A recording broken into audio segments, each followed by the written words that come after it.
Coucou, coucou, j'espère que vous allez bien. Je vous retrouve aujourd'hui pour vous partager quelque chose que j'ai vécu avec une amie hier.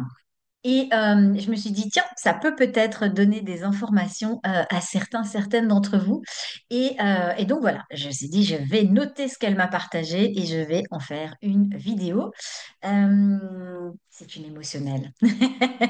C'est un générateur émotionnel avec qui je papote beaucoup et qui me fait un message hier en me disant, ah là là, j'avais fait plein de choses pour lesquelles j'étais satisfaite il y a 2, 3 jours, mais aujourd'hui, j'ai l'impression que je fais que du bullshit. Voilà, c'est le mot qu'elle a utilisé. Il y a rien qui fonctionne, j'ai l'impression que ça sert à rien. Bon, bref, ça m'énerve. Voilà, que ça tombe bien, elle partait de 2 jours en déplacement. Et donc, elle me dit, bah, je verrai bien après, mais là, franchement, je sers à rien. En gros, c'était un petit peu ça. Et puis, elle me parle de son déplacement et elle me dit, ah, puis peut-être que je vais rencontrer du monde, et puis peut-être qu'il y a ça, puis peut-être que je vais faire ci, puis après, elle me dit, non, mais en fait, je me rends compte aussi que j'idéalise certains moments. Et puis, les choses que j'idéalise n'arrivent pas forcément. Et je ne sais pas d'où ça vient. Et donc, je lui dis, bah, tu es juste générateur et tu es émotionnel. Et donc, ça s'appelle une vague émotionnelle. Donc, je trouvais intéressant euh, de partir de ce postulat, de ce qu'elle m'avait partagé, pour revenir sur 2 points. Je lui dis, bah, déjà, la première chose, c'est pas du bullshit, c'est juste que tu es dans le bas de ta vague. Elle me dit, ah, ça aussi, c'est la vague. Oui, ça aussi, c'est la vague. C'est-à-dire que quand la vague est haute, eh ben, on trouve que tout va bien, tout est génial, mais la vague, elle redescend.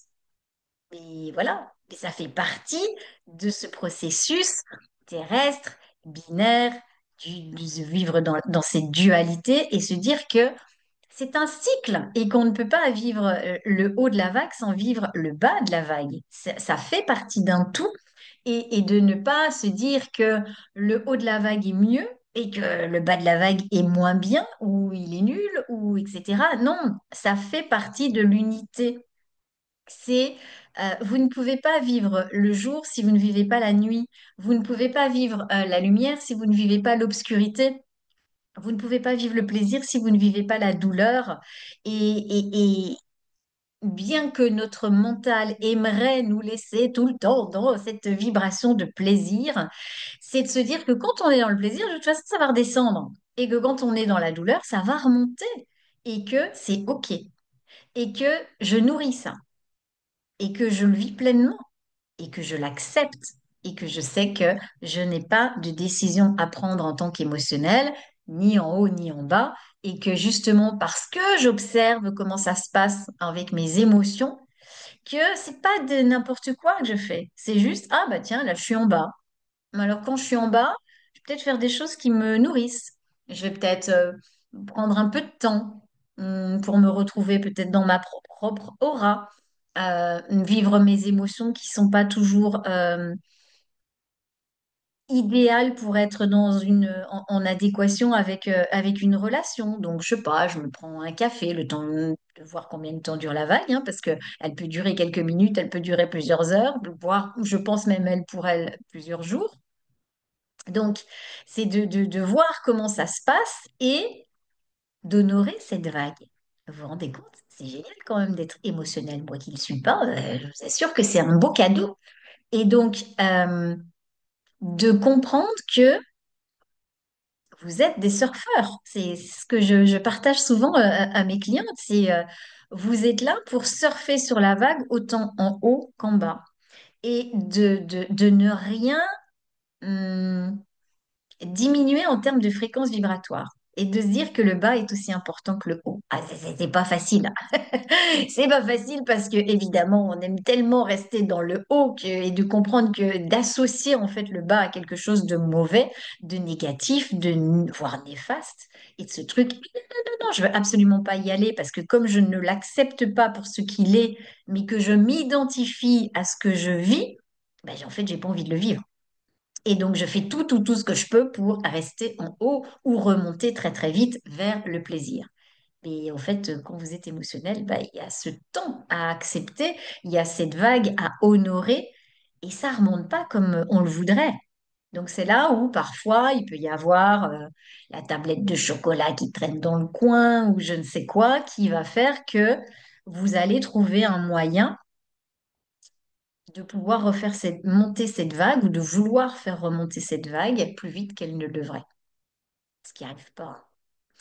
Donc, honorez autant le bas que le haut. Faites cet exercice, jouez, essayez au moins de voir comment ça se passe et vous allez vous rendre compte que voilà, c'est juste une chimie et que, encore une fois, voilà, le jour et la nuit ne sont qu'un. Donc ça, c'était la première chose que je vais partager. La deuxième chose, elle concerne toujours le fait qu'elle soit émotionnelle. J'idéalise certains moments. Mais oui, dans l'émotionnalité, on a souvent cette vague avec laquelle on est connecté. La vague émotionnelle nous amène à se dire qu'il n'y a jamais de vérité dans l'instant présent, de prendre le temps, et on a souvent des fausses attentes. Des si je fais ça, j'aurai ça. Hmm. Ah, puis alors là, si je fais ça, j'aurai ça. Puis je vais faire ça, ça, ça. Puis derrière, il y aura ça, ça, ça. Ou pas. En plus, elle a la porte 49 et donc elle a la nervosité face à l'incertitude, ce qui n'arrange rien. Mais un générateur, émotionnel ou pas, et il est là pour répondre à la vie. Donc en fait, il sait jamais, hein. Il ne sait jamais, il ne sait jamais, il ne sait jamais. Et là, il y a quelque chose qui arrive, il y répond, c'est un grand oui, c'est un grand non, ou il ne sait pas plus parce que c'est pas le bon timing ou que la sollicitation n'est pas assez précise. Mais il y a vraiment ce lien à l'incertitude, ce lien à l'inconnu, ce lien au fait de ne pas savoir et ce lien au fait de toujours, par le temps, par la patience, vivre pleinement l'expérience sans rien en attendre en retour. Et vous allez regarder, si vous regardez en fait tous les canaux qui sont liés au processus collectif abstrait. On partage l'expérience, mais on a vraiment à l'image peut-être par exemple du canal 2946, où on est dans le fait de s'immerger totalement dans l'expérience et c'est parce qu'on dit oui à l'expérience sans le calculer, entre guillemets, qu'on se retrouve au bon endroit au bon moment, avec les bonnes personnes pour les bonnes raisons, de la bonne manière, la fameuse sérendipité, ce hasard, cette chance du débutant, comme a partagé une de mes clientes. J'adore aussi cette vision de la 46. Et c'est ça. Si on a, hum, on vibre sur cette fréquence de désir et qu'on est toujours dans le désir de vouloir quelque chose, mais si ça n'arrive pas, ah ben, c'est de la frustration, c'est de l'amertume, c'est de la colère. Il y a beaucoup de souffrance en fait. Et c'est pas nécessaire. Donc, oui, on a des désirs, oui, on a des fantasmes, oui, on a des envies, oui, on a du plaisir et voilà, et toute cette vague d'émotionnalité qui est là. Mais c'est de se dire que la porte du désir, c'est aussi la porte du destin. Et de se dire que ce que je dois vivre, bah, la vie va me l'amener en tant que générateur pour elle. Euh, elle va m'amener des sollicitations, elle va m'amener des signes, elle va m'amener des messages, elle va m'amener des demandes. Mais il n'y a que son autorité intérieure, il n'y a que la clarté de ses émotions qui lui amènera ça. Et la clarté de ses émotions peut très bien lui amener carrément l'inverse, ce que son mental a pensé qu'il aurait par rapport aux attentes, par rapport à cette idéalisation de certains moments. Donc, vraiment d'aller regarder ce que vous avez comme potentiel, comme porte-hexagramme, canaux liés à ce processus collectif. Donc, on est sur le canal 64-47, sur le 11-56, sur donc le 29-46. Euh, on est sur le 42-53. J'avais l'impression qu'il m'en manquait un, mais non. Et puis après, le 40-31 et le 35-36.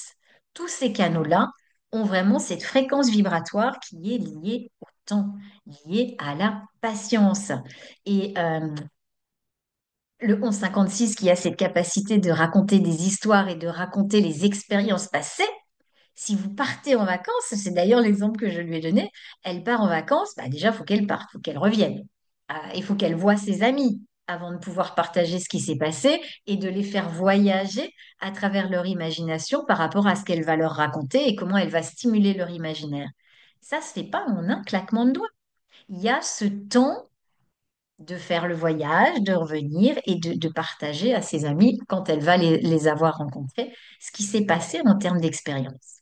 Et donc, de ne pas être dans la précipitation, de ne pas être dans l'attente, de ne pas être dans l'idéalisation de tous ces moments qui peut-être n'arriveront jamais, mais vraiment de la porte 30 hein, dans cette fréquence vibratoire liée au désir, c'est la nervosité face au coup du sort, c'est vraiment le destin. La vie a prévu des choses pour nous.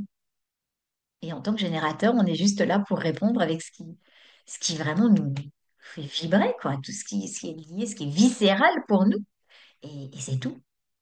Évidemment, les émotions quand on est émotionnel, mais c'est tout. On n'a pas besoin d'aller au-devant de la vie. On n'a pas besoin d'idéaliser des moments. On verra bien ce qui se passera au moment où ça va arriver, puisque de toute façon, on ne contrôle rien. Donc, je voulais vraiment vous partager ça. Je ne sais pas si ça fera sens pour vous par rapport à ce que vous vivez si vous êtes émotionnel. Si vous aussi, vous avez ces attentes, cette idéalisation de certains moments, parce que j'ai beaucoup aimé sa phrase.